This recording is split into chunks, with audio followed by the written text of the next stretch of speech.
Greetings and welcome to another Warhammer 40,000 Kill Team video, where today I'm going over the preview of the Approved Ops 2025. But before we get into things, please remember to like and subscribe as well as comment. Let me know what you thought of today's video if you found it useful and helpful. Remember, I've got a Discord you can check out free in the episode description below, and a affiliate Element Games, and a affiliate Discord code at Crossfire Games, and a Patreon if you want to give me some more support.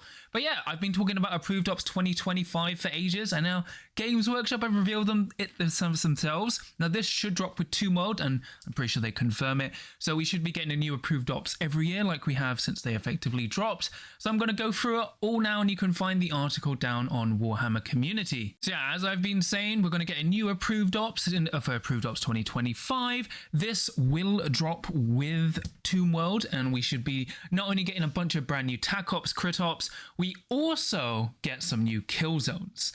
So the 4 archetypes are still saying the same. So you still get Recon, Security, Seek and Destroy, and Infiltration, but they're all going to be brand new, which is really good news. I was kind of worried we might just get tweaks.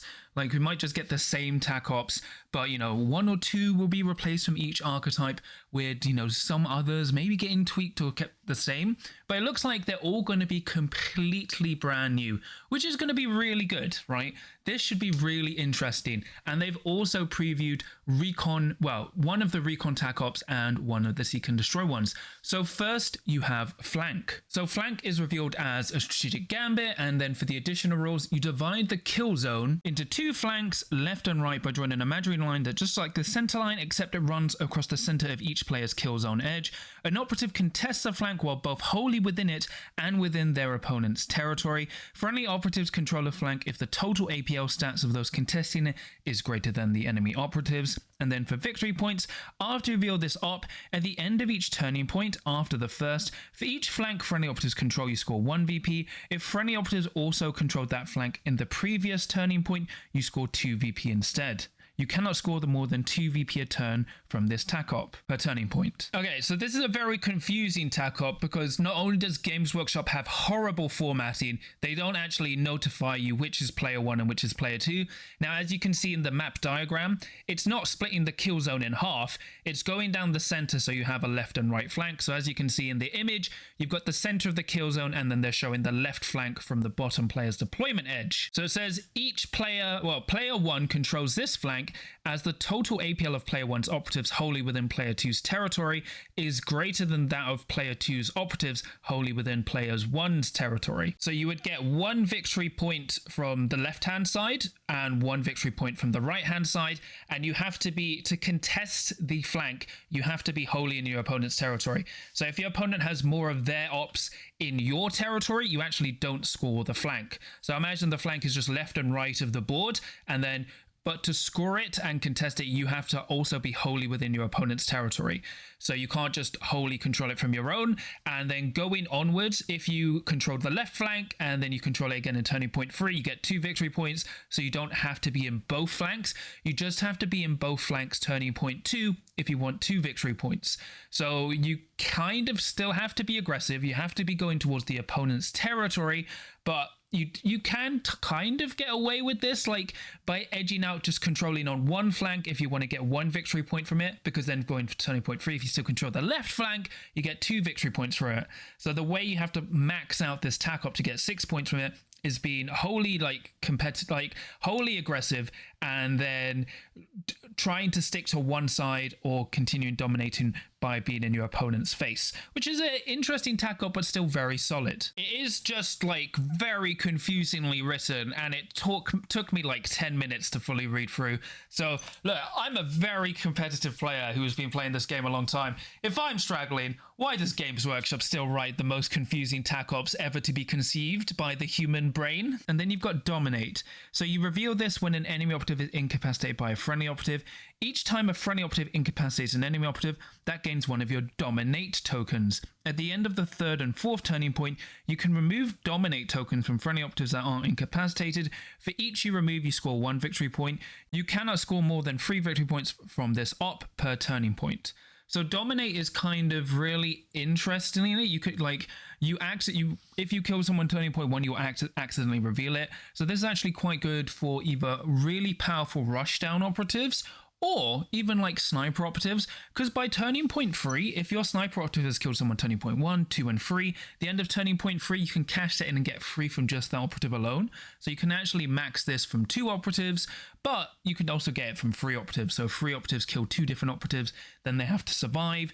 Like the way you have to bank this is like if you know your opponent's going to score 3 from it, turning point 3, and they have 1 op with like 3 or more dominate tokens, then if you can kill them, you can kind of stop your opponent like scoring more Tac Ops. The only issue with dominate, there's already huge flaws.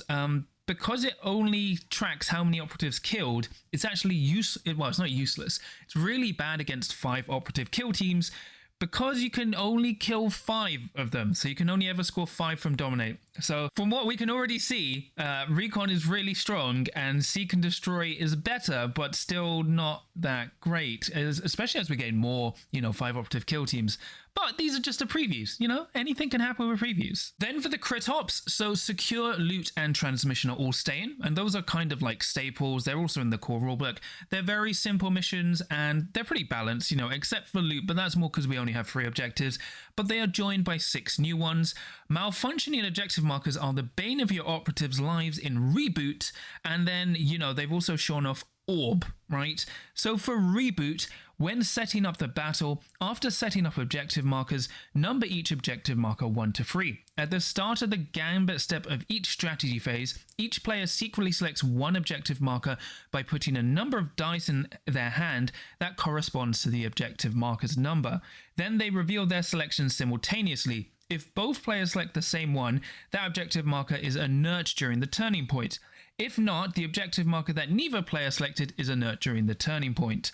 Reboot for 2 action points.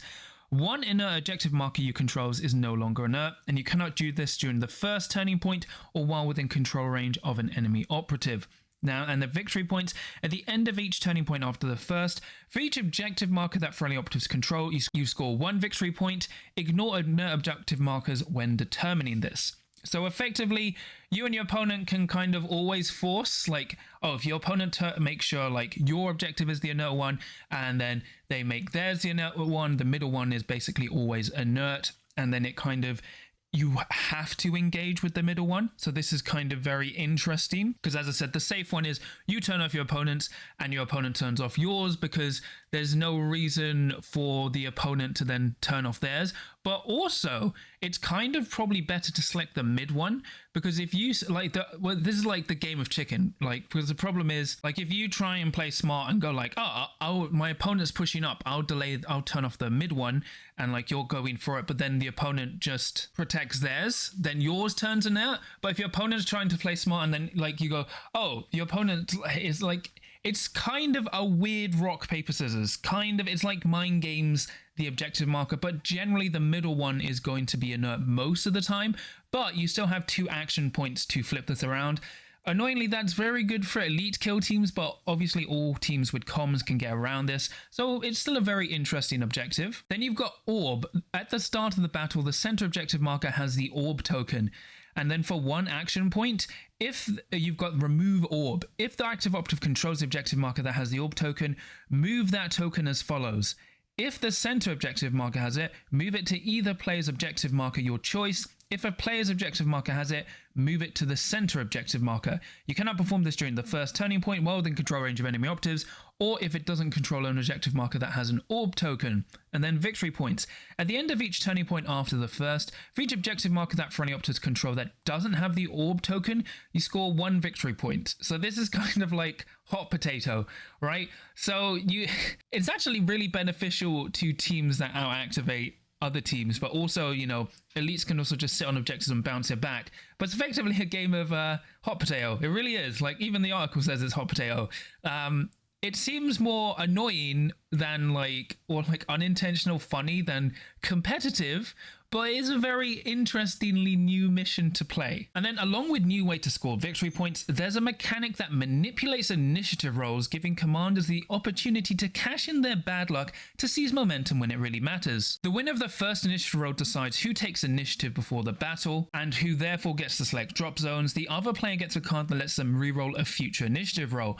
Then the player that loses each subsequent initiative roll gets a card that allows them to modify a future initiative roll. The more initiative rolls you lose, the greater the chance of winning one later. The cards don't have to be used right away, and you can use them to either add or subtract from your roll, so stockpiling a couple of cards can make that crucial final initiative roll much more reliable. The value of modified cards increases for each turning point that passes, so losing a late game roll means you'll bounce back all the harder.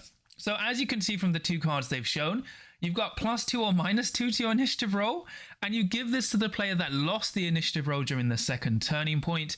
They can use it once in a subsequent strategy phase. So the interesting thing here, let's say I won initiative but then gave it to my opponent. In the next turning point, they can either increase their roll by 2 or reduce it by 2 for some reason, in case they wanted to get another bonus card to ensure they got more bonuses going into turning point 3, because it doesn't care about who went first or second in the turning point.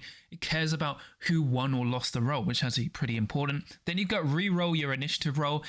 Give this card to the player that didn't have initiative when setting up the battle. I didn't select deployment. They can use it once in a subsequent strategy phase. So effectively, just reroll your initiative. These are interesting. Kind of worried. Is this really balanced?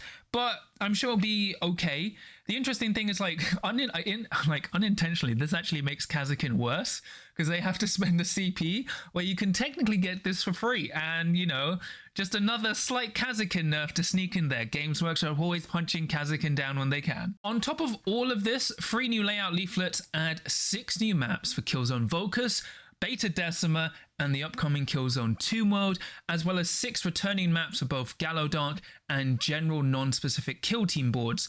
Combined with the new Crit Up and Tac Ops, blah blah, they can shake up the game. So they will shake up the game, and then the Kill Team Approved Ops 2025 card pack will be coming out shortly before Kill Team Toon World. So, we should actually be having it maybe this month, maybe August, right? Or early September. That'd be interesting.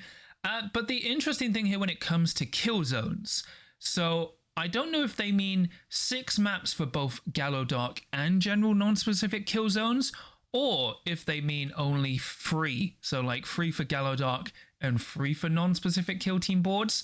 So at least they're still supporting Gallowdark. We were kind of hoping they would kill Beta Decima, but Games Workshop believes people still play Beta Decima, and that's wonderful optimism to have. I'm glad they still think people actually enjoy and play Beta Decima on a regular basis. That's great. That's a great optimism to have. But it's just confirming everything I've been talking about before. We're going to have new maps. So yeah, that's pretty cool. So for the Kill Team Approved Ops 2025 overview, yeah, we're not just getting brand new crit ops. So we're still getting loot, transmission, and secure, but we're getting 6 brand new crit ops. We seemingly getting 12 brand new crit ops, which is really cool. So each archetype is getting brand new crit op, Tac Ops. Then we're also getting 6 new layouts for every kill zone, and then the only question mark is if Gallowdark is 3 new kill zones, well as general ones, or if it's going to be 6. But Gallowdark is still being supported, which is good. And then we have some new previewed mechanics in terms of initiative control. So basically, the more you lose initiative rolls, the more cards you get to outweigh it. So it looks like by going into turning point 4, you could have maybe +4 or -4 to your initiative roll to ensure you get it, which I think probably in hindsight is a good thing. I'm just a bit cautious by it because it should be okay. I like how it focuses on the fact that it's whoever lost the roll doesn't gets the bonus instead of who went first in the turning point. So it shows Games Workshop kind of aware. At the moment, you're kind of it's kind of too strong about winning the roll over who goes first and second, because that lets you dictate. Because remember, if you go second, you get 2 command points, which is very powerful. The new Tac Ops look interesting. They're definitely very different from the ones we had before, but so far it is just a preview, but Recon looks like it's still going to be very good. And while Seek and Destroy is better, it also shows its weakness, as you can only ever get 5 from Dominate because it's based on operatives killed and nothing like wounds or APL, which is kind of a step back, which is a bit worrying. But, you know, maybe they're trying to balance out 5 operative kill teams because, you know, 5 operative kill teams really struggle. And then, yeah, we should be seeing this actually quite soon. So it's going to drop before Tomb World. Now, I'm expecting Tomb World to drop like end of September, like September time, like for pre-order. So we could actually see Approved Ops 2025 this month, but I probably expected like early September, and then we'd probably, because if it comes like end of August for pre-order, then it'd be out early September, and then if Tomb World is out for early pre-order end of September, it will be released like in October, which should mirror. So this is really, really cool. Overall, I'm quite optimistic. Like I wasn't expecting such a refresh. The new missions, they seem a bit more finicky, but they don't look too bad. But we've only seen 2 out of the 6 new missions. But overall, I'm very happy they announced this. Like, I thought it was just going to drop with Tomb World, but the fact we're going to get a bit sooner is nice. And, you know, they've even got support for Beta Decima. That's great. Yeah, everyone loves Beta Decima. That's great. Don't worry about it. But yeah, this is pretty good, and I'm pretty hyped. Like, I was already talking about Approved Ops. I was pretty much sure everything was going to happen, and it was confirmed. So I'm very happy about that. That's really good. But I'm really happy with the yearly Approved Ops, and it looks like they're doing stuff that not only makes the game a bit more balanced, but it's also like addressing the complaints like people have with not consistently winning initiative. So now when they do finally have all these ways to win initiative and still win it, and they lose, maybe they'll accept it wasn't about the initiative roll whatsoever. But that's all about learning and getting better. But I'm very hyped for this. Definitely offsets the recent Valentine's Day is late, but it's pretty cool. I'm pretty hyped.